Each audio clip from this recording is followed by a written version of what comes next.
Konstitusiya və suverenlik ili çərçivəsində qaçqınların və məcburi köçkünlərin işləri üzrə Dövlət Komitəsi Yaşıl Gələcək naminə bir ağac da sən ək şüarı ilə növbəti ağac əkmə aksiyası həyata keçirib. Kürdaxanı və Abşeron rayonlarında keçmiş məcburi köçkünlər üçün salınan 1000 ailəlik məcburi köçkün qəsəbələrində baş tutan aksiya ölkəmizin suveren ərazilərində ekoloji mühitin yaxşılaşdırılması, yaşıllıqların artırılması və ətraf mühitin qorunmasına töhfə vermək məqsədini daşıyır. Aksiya çərçivəsində zeytun tingləri qəsəbənin istirahət məkanlarında və yol kənarlarında əkilib. Ekoloji tarazlığın qorunması və ətraf mühitə qayğının artırılması məqsədi ilə təşkil olunan bu cür aksiyaların paytaxtda yerləşən məcburi köçkün şəhərciklərində mütəmadi keçirilməsi nəzərdə tutulur. Aksiyada Dövlət Komitəsinin nümayəndələri və qəsəbədə müvəqqəti məskunlaşan keçmiş məcburi köçkünlər iştirak ediblər. Canla, başla ağacları əkdik ki, yaşıllığımız olsun, gələcək nəsillər üçün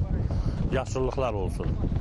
Sabah öz doğma yurdumuza qaydanda da orada da bu aksiyaların keçirilməsində iştirak etmək istəyirik. Bugünkü gündə bu aksiyanı keçirməkdə məqsəd odur ki, hər tərəf yaşıllaşsın, gözəl ağaçlar əkilsin, gələcək nəsillər biz əgər köçəndən sonra görsünlər ki, burada yaşayan qaçqınlar gözəl şəhərcilikdə nələr yaradıblar. Gözəl, məsələn, mənzərə qoyaq gedək ki, gələcəkdə bizim o nəsillər ona baxsın, tövsiyə götürsün. İkincisi də ki, belədir ki, yəni biz hamımız iştirak eləməliyik ki, hər birimiz bir ağac əkək ki, yəni Azərbaycanımız gözəl yaşıllaşsın və gözəl yaşıllıq şəhərinə çönsün. Mən Cəbrayıl rayonunun Daxtımaz kəndindən məcburi köçkün düşmüşəm. Hal-hazırda İstanbul-Sumqayıt adlanan ərazidə məskunlaşmışıq.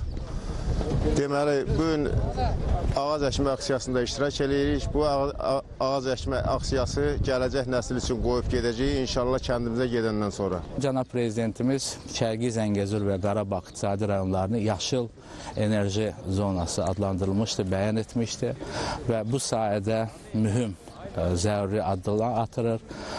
Böyük qayıdış dövlət proqramı böyük uğurla icra olunmaqdadır və biz əminik ki, bugünkü tədbir də bu amala, həm böyük qayıdış amalına, həm konstitusiya və suverenlik ili və onun tədbirlər planından irəli gələn vəzifələrin